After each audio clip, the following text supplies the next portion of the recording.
ఆకాశము భూమిపై ఉన్నవన్నీ ప్రభువా నిన్ను స్తుతించుటకు చేసిన మేళ్లకు ఏమిచ్చి నీ రుణాన్ని మేము తీర్చుకోగలం స్వామి. జీవితాంతం నిన్ను స్తుతించాలని చేసిన మేళ్లను మేము గుర్తు చేసుకుంటూ ఈ స్థితిలో నీకు అర్పిస్తున్నామయ్యా.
దేవా నిన్నే కీర్తించు.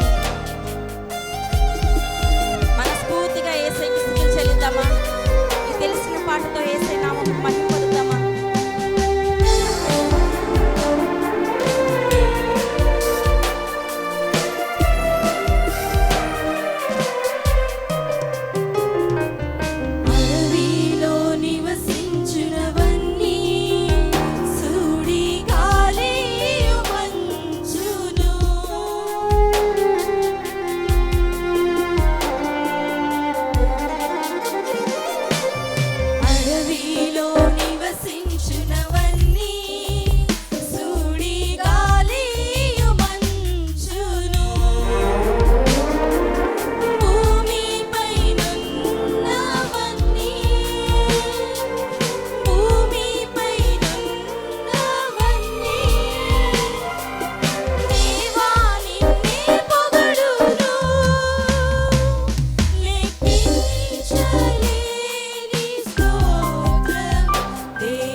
నీటిలో నివసించినవన్నీ, ఈ భూమిలోన జీవరాశులు, ఆకాశమున ఎగిరినవన్నీ ప్రభువా నిన్నే కీర్తించినయా.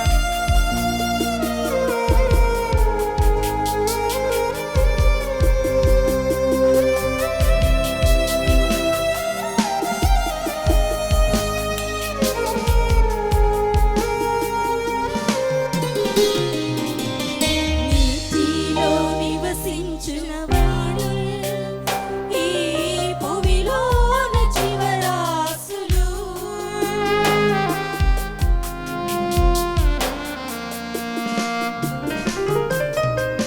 నీటిలో నివసించు ప్రాణులు, ఈ భూమిలోన జీవరాశులు, ఆకాశమున ఎగురునవన్నీ, ఆకాశమున ఎగురునవన్నీ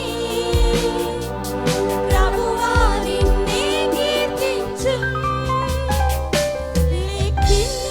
లెక్కించలేని స్తోత్రము దేవా ఎల్లప్పుడూ నే పాడెదన్.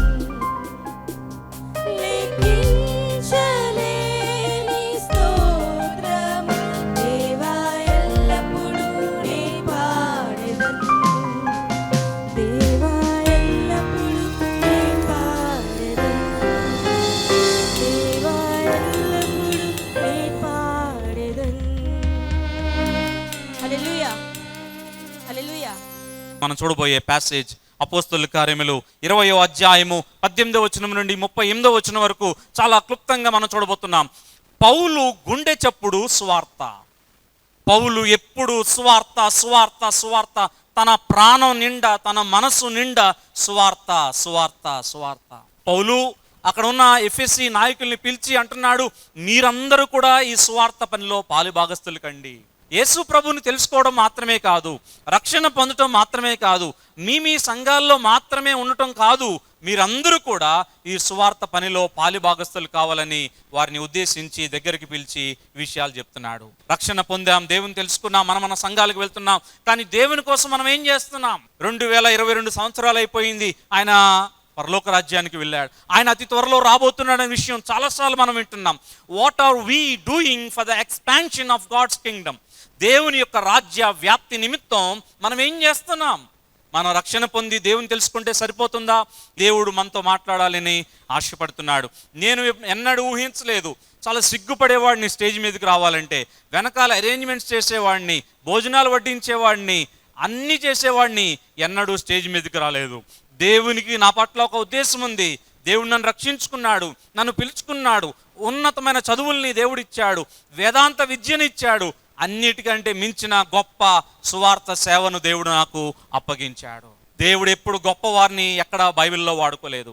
చదువు రాని వారిని, అనామకుల్ని, మాట్లాడటం చేతకాని వారిని, సిగ్గుపడే వారిని, దాక్కునే వారిని దేవుడు వాడుకున్నాడు.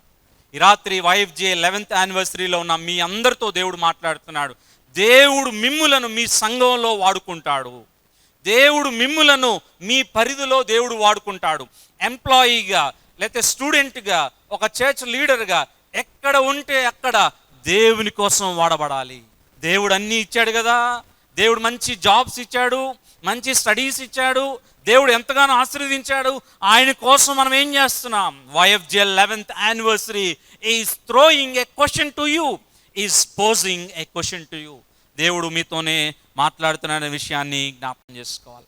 అపోస్తలుడైన పౌలు 3 విషయాలు తెలియజేస్తున్నాడు. తన గత పరిచర్య ఎలా ఉందో చెప్తున్నాడు. ఇక్కడ అపోస్తలుడైన పౌలు ప్రస్తుతం తన పరిచర్య పరిస్థితులు ఎలా ఉన్నాయో చెప్తున్నాడు. అపోస్తలుడైన పౌలు భవిష్యత్తులో సంఘ నాయకులారా మీ బాధ్యతలు ఏంటి అనే విషయాన్ని కూడా ఇక్కడ వివరిస్తున్నాడు. పౌలు గుండె నిండా సువార్తే, పౌలు గుండె నిండా నశించిపోతున్న ఆత్మలే, పౌలు గుండె నిండా భారం, ఏదో తెలియని భారం. Farewell speech, it's a farewell speech. చివరిగా నేను వెళ్ళిపోతానేమో, నేను యెరూషలేముకి వెళ్తున్నాను, నన్ను పట్టుకోవడానికి అక్కడ సిద్ధంగా ఉన్నారు, నన్ను అరెస్ట్ చేయడానికి సిద్ధంగా ఉన్నారు, నన్ను చంపడానికి సిద్ధంగా ఉన్నారు. పర్వాలేదు, నా మటుకైతే బ్రతుకుట క్రీస్తే, చావైతే లాభం. నేను బ్రతికితే సువార్త ప్రకటిస్తాను, నేను మరణించిన పర్లా నా యేసయ్యతో నేను ఉంటాను అనే సవాలుతో ఈ మాటలు చాలా భావోద్వేగానికి లోనై తెలియజేస్తున్నాడు. 11th యానివర్సరీ అంటే సంబరాలు చేసుకోవడం మాత్రమే కాదు, సంతోషంగా దేవుని స్తుతించడం మాత్రమే కాదు, మంచిగా భోజనం చేసి థ్యాంక్ యూ అని చెప్పి వెళ్ళిపోవటం మాత్రమే కాదు. మనం దేవుని కోసం ఏం చేస్తున్నాం? అపోస్తలుడైన పౌలు ఇక్కడ తెలియజేస్తున్న మాటలు మీతో పంచుకోవాలని నేను ఆశపడుతున్నాను. అపోస్తలుల కార్యములు 20వ అధ్యాయము 18 నుండి 38 వచనాలు త్వరగా మనం చూడబోతున్నాం. నేను ఆసియాలో కాలు పెట్టిన దినము నుండి ఎల్లకాలము మీ మధ్య ఎలాగూ నడుచుకుంటునో మీరే ఎరుగుదురు. నేను ఎలాగూ నడుచుకున్నానో మీకే తెలుసు. మనం ధ్యానం చేస్తున్న అంశము సువార్త సేవ నా గుండె చప్పుడు. Gospel is my heart beat. సువార్త సేవ నా గుండె చప్పుడు. Gospel is my heart beat.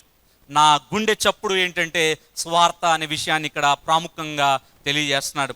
మొదటిది సాక్ష్యం చెప్తున్నాడు.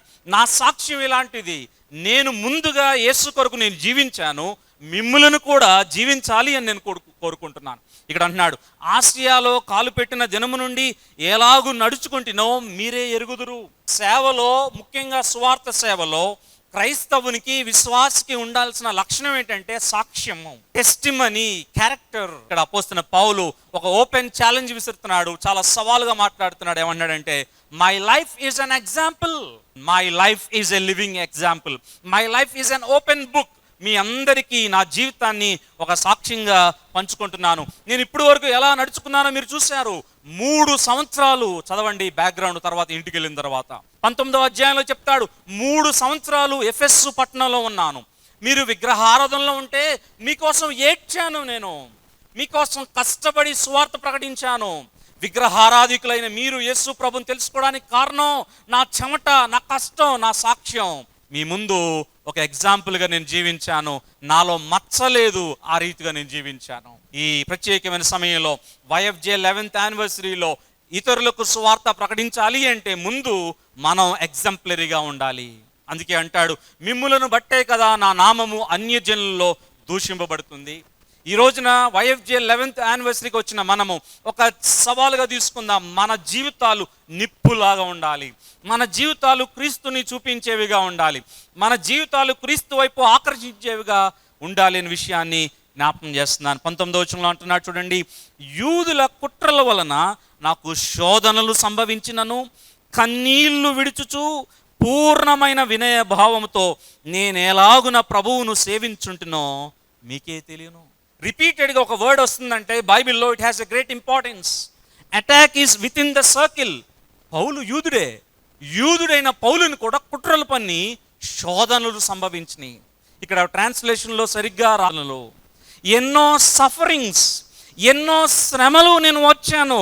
ముందుగా నన్ను చీకొట్టారు. FSC పట్టణానికి వస్తే నన్ను ఎవరు రానివ్వలేదు. సువార్త ప్రకటిస్తుంటే ఎవరు ఇష్టపడలేదు. సువార్త సేవలో యూత్ ఫర్ జీసస్గా మేము కూడా ఎన్నో శోధనలు ఎదుర్కొన్నాం. ఒకటి కాదు, రెండు కాదు, అనేక విధాలుగా శోధనలు ఎదుర్కొన్నాం. కానీ ఒకటి, ఎక్కడ మా సాక్ష్యం నుండి మేము కోల్పోలేదు, ఎక్కడా రాజీ పడలేదు. అదే అపోస్తలుడైన పౌలు ఫేర్వెల్ స్పీచ్లో అంటున్నాడు, మేము ప్రభువును ఎలా సేవించామంటే కుట్రలు, శోధనలు సంభవించినాయి. నంబర్ 1 ట్రయల్స్, నంబర్ 2 టీయర్స్ అంటున్నాడు. ఇక్కడ చూడండి, కన్నీళ్లు విడుచుచు. కన్నీళ్లు లేని పరిచర్య కాదు, కన్నీళ్లు లేని సేవే కాదు. స్టేజ్ మీద సూట్ వేసుకుని, బూట్ వేసుకుని హడావుడి చేసి పాంప్లెట్లో హడావుడి కాదు. ఈ సేవ పరిచర్య వెనకాల కన్నీరుంది. 11 సంవత్సరాల యూత్ ఫర్ జీఎస్ పరిచర్య కొనసాగుతుంది అంటే ఎన్నో రాత్రింబగలు కన్నీరు కార్చిన సందర్భాలు, కోకొల్లలు. దేవుని పాదాలు పట్టుకున్నాం, ప్రభువా ఈ యూత్ మీటింగ్ పెడుతున్నాం నాయన, ఈ మెగా యూత్ ఫెస్ట్ పెడుతున్నాం, ఇది సందడి కాదు నాయన, ఆర్భాటం కాదు, కొన్ని ఆత్మలైనా మాకు ఇవ్వండి అని దేవుని పాదాలు పట్టుకున్నాం. ఇప్పుడు నేను ధైర్యంగా చెప్పగలను, యూత్ ఫర్ జీసస్ పరిచర్య ద్వారా 1800 మంది యవనస్తులు క్రీస్తుని ప్రభువుగా అంగీకరించారు. గట్టిగా చప్పలు కూడా దేవుని మహింపడదామా? ఈ రాత్రికాల సమయంలో దేవాది దేవునికే మహిమ కలుగును గాక. కన్నీరు. ఈ రాత్రి మీకు ఒక సవాల్ విసురుతున్నాను, నిజంగా కన్నీరు కారుస్తున్నామా? అప్పులు, బాధలు, సమస్యలు, ఒకవేళ జాబ్ కోసమో ఏదన్నా అవసరం కోసమే ఏడుస్తున్నాం. కానీ ఇంతమంది నశించిపోతున్నారు. భారతదేశపు జనాభా 140 కోట్లు, 29 రాష్ట్రాలు, 7 కేంద్రపాలిత ప్రాంతాలు, ఇంకా అనేక వేల లక్షల కోట్ల మంది యూత్ ఈ రోజున ఎలా జీవిస్తున్నారు? మొన్న సివి ఆనంద్ గారు చెప్తున్నారు, హైదరాబాద్లో 9th క్లాస్ 10th క్లాస్ చదివే పిల్లలు డ్రగ్స్కి అడిక్ట్ అయిపోయారు. టీనేజ్ పిల్లలు డ్రగ్స్కి అడిక్ట్ అయిపోయారు. హైదరాబాద్లో ఇన్ని కోట్ల బిజినెస్ ఎలా జరుగుతుందని వాళ్ళు పరిశోధన చేస్తే తేలిన విషయం, ఎవరో పెద్ద యూత్ కాదు, 9th క్లాస్ 10th క్లాస్ చదువుకునే పిల్లలు డ్రగ్స్కి అడిక్ట్ అయిపోయారు. కోట్ల వ్యాపారం హైదరాబాద్ సిటీలో జరుగుతుంది. యవనస్తులు పబ్జీకి, బ్లూ వేల్కి, యవనస్తులు మొబైల్ ఫోన్కి, ప్రేమ వ్యవహారాలకి, అనేక విధాలుగా వ్యసనాలకి బానిసైపోతే యూత్ ఫర్ జీసస్ ఏం చేసిందంటే కన్నీరు కార్చింది. ప్రభువా ఆ యవనస్తులతో మీరు మాట్లాడండి, ఆ యవనస్తులను మీరు రక్షించండి. ఇక్కడ అపోస్తలుడైన పౌలు కూడా అదే అంటున్నాడు. FSCలో గొప్ప కార్యాలు జరగటానికి నేను కన్నీళ్లు విడుచుచూ సేవ చేశాను. ఒకటి, నాకు శోధనలు సంభవించినవి, ట్రయల్స్. అండ్ నంబర్ 2 టీయర్స్, నేను కన్నీరు కార్చాను. అండ్ నంబర్ 3 ఇక్కడ అంటున్నాడు, వినయ భావముతో నేను ప్రభువుని సేవించాను, తగ్గించుకున్నాను. నేను సేవ అంటే ఆర్భాటం కాదు, సేవ అంటే బౌన్సర్లు కాదు, సేవ అంటే బాడీగార్డులు కాదు, సేవ అంటే అపాయింట్మెంట్లు కాదు. సేవ అంటే తగ్గించుకోవాలి.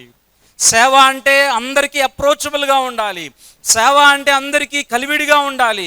సేవ అంటే వారి స్థాయికి, యవనస్తుల స్థాయికి దిగి వారితో కలిసి గడపాలి. అదే సేవ. ఇప్పటికీ నేను చెప్పగలను, నా గురించి నా యవనస్తులే చెప్తారు, 11 సంవత్సరాలు అయింది, ఎన్నడూ అపాయింట్మెంట్లు అనే మాట అసలు నా దరిచేరను. అసలు కామన్గా మా యవనస్తులతో కలిసి పరిచర్య చేసిన సందర్భాలు చాలా ఉన్నాయి. నా తమ్ముడు జోషి ఉంటాడు నాతో ఎప్పుడు, రైట్ హ్యాండ్. ఆయన ఎవరంటే హ్యాండిక్యాప్డ్ పర్సన్ అద్భుతమైన పరిచర్య చేస్తాడు నాతో కలిసి. 2015-16 సంవత్సరాలు నేను జోషి కలిసి విజయవాడ సిటీ అంతా వాల్ పోస్టర్లు వేసాం. స్పీకర్ ఎవరంటే నేనే స్పీకర్ని, నేనే వాల్ పోస్టర్లు అంటించుకున్నాను. గొప్పల కోసం నేను చెప్పట్లేదు. సువార్త పరిచర్యలో పౌలు అంటాడు, సువార్త సేవ నా గుండె చప్పుడు. నా డిగ్రీలు కాదు, నా చదువులు కాదు, నా పాండిత్యం కాదు, నా థియాలజీ కాదు, నన్ను నేను తగ్గించుకున్నాను. ఎందుకంటే నేను ప్రభు అయిన యేసుక్రీస్తు వారి యొక్క సేవ నేను చేస్తున్నాను. నా సాక్ష్యాన్ని నేను కాపాడుకున్నాను. నంబర్ 1 ఈజ్ టెస్టిమనీ, సాక్ష్యం. రెండవది చూడండి, 20వ అధ్యాయము 20 వచనంలో ఇక్కడ అంటున్నాడు, 20 అపోస్తుల కార్యములు, మరియు ప్రయోజనకరమైనది ఏదియు దాచుకొనక బహిరంగముగాను ఇంటింటను మీకు తెలియజేయచ్చు బోధించుచు.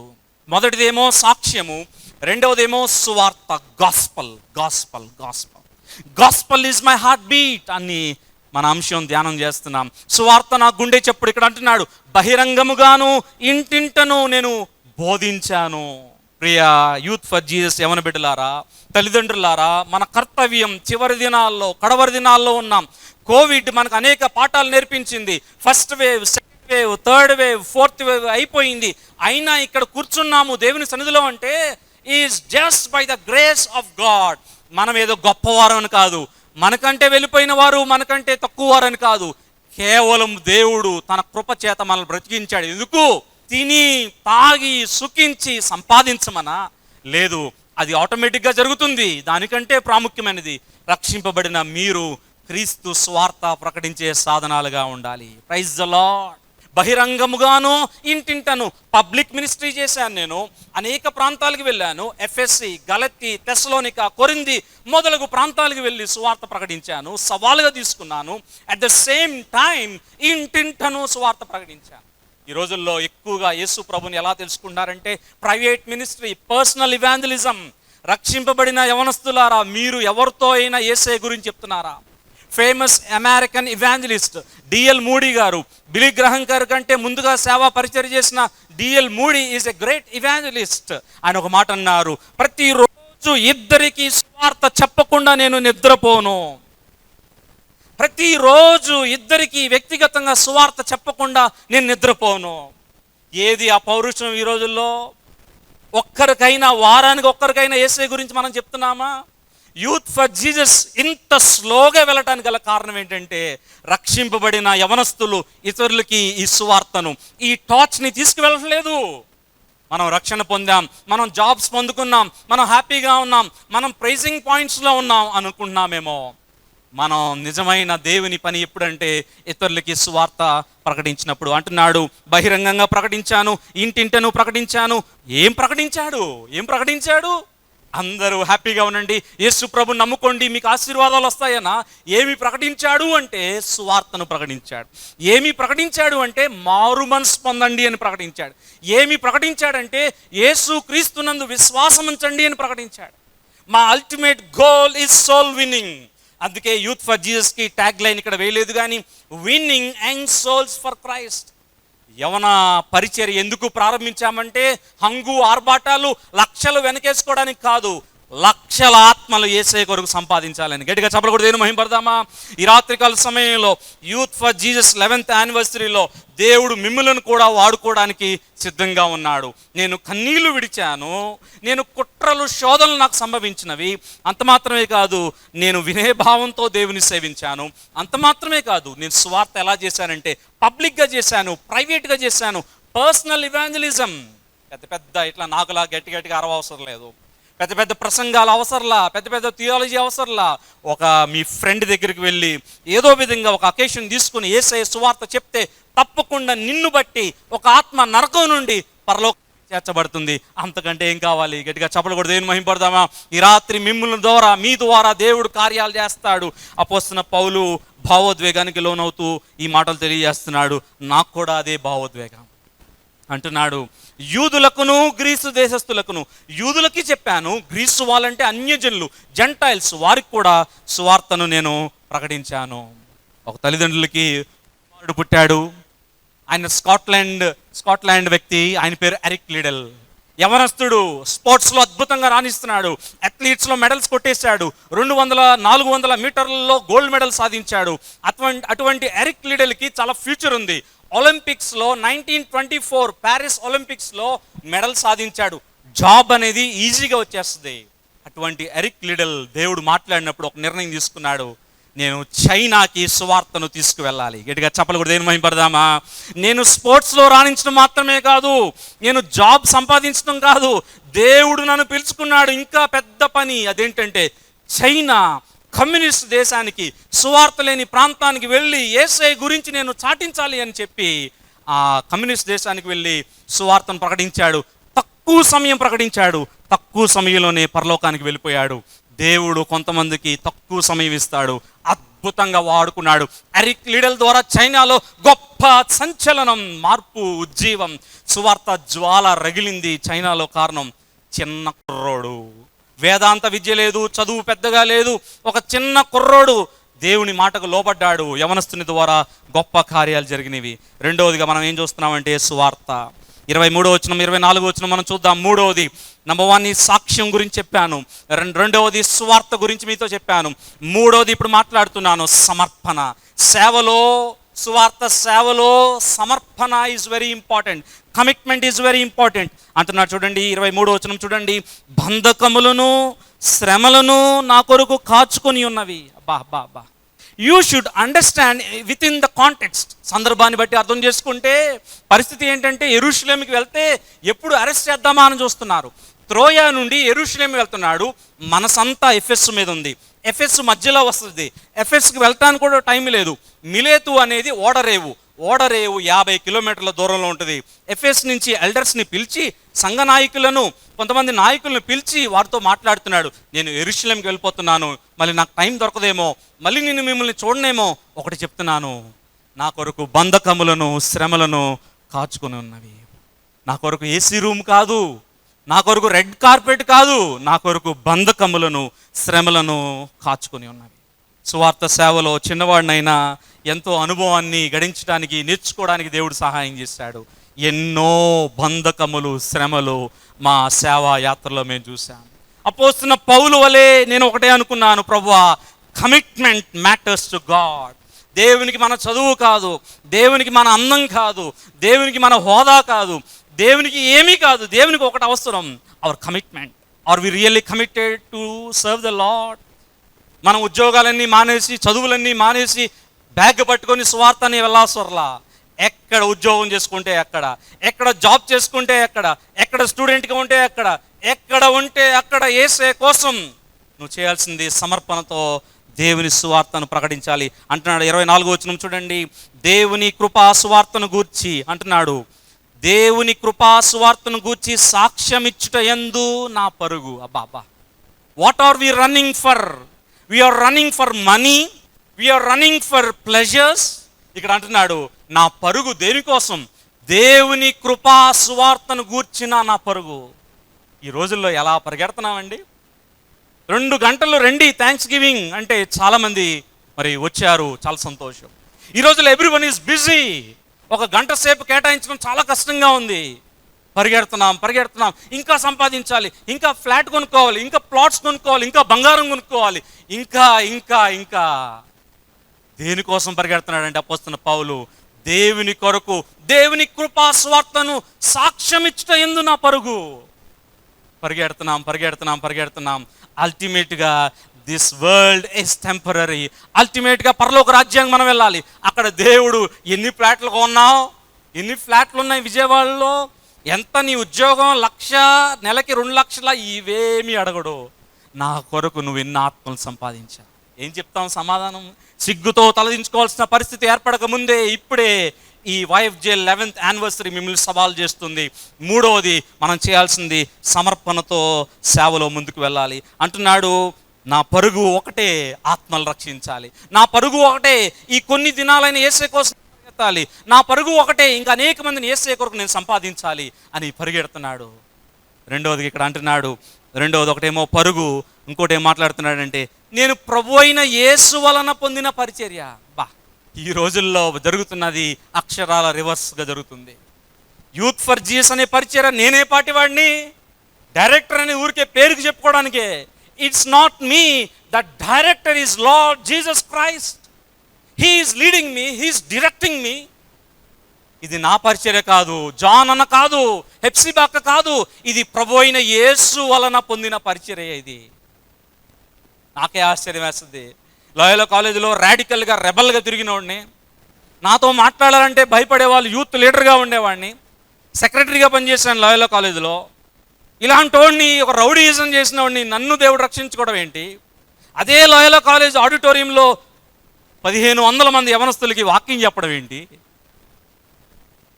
ఇది నేను కాదు, నా వెనక నాలో ఉన్నది నన్ను రక్షించిన దేవాది దేవుడే. ఎడిగా చెప్పలు కూడా దేవుని మహింపడదామా?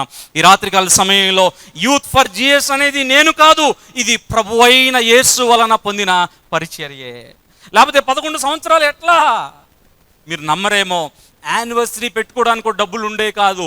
6th ఇయర్ వరకు, 6 సంవత్సరాల వరకు, 7వ సంవత్సరం నుంచి నెమ్మదిగా బయటకు వచ్చి చిన్న యానివర్సరీ అని పెట్టడం ప్రారంభించాం. 6వ సంవత్సరం వరకు యానివర్సరీ, సంవత్సరం అయింది, పెట్టుకోవడానికి కూడా భయం వేసేది. ఎందుకంటే డబ్బులు లేవు, కుటుంబం గడపడమే చాలా కష్టంగా ఉంది. ఎవరన్నా వస్తే భోజనాలు ఏర్పాటు చేయాలన్నా, మీటింగ్ పెట్టాలన్నా, హాల్ రెంట్ కట్టాలన్న కష్టమైన పరిస్థితుల్లో 11 సంవత్సరాలు గడిచిందంటే దేవుని పరిచర్య ఇది. చాలామంది they are missing the point. ఆయన ప్రార్థన చేశారు, తగ్గిపోయింది. సాక్ష్యం చెప్పండి, ఆయనకి 10,000 పంపించండి, ఆయన ప్రార్థన చేస్తే అన్నీ తగ్గిపోతాయి. ఆయన బాగా వాక్యం మనుషుల మ్యాన్ సెంటర్డ్ మినిస్టర్ అయిపోయింది ఈ రోజుల్లో.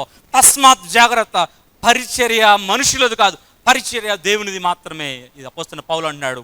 ఎఫెసీలో 3 సంవత్సరాలు దున్నాను నేను, 3 సంవత్సరాలు కష్టపడ్డాను.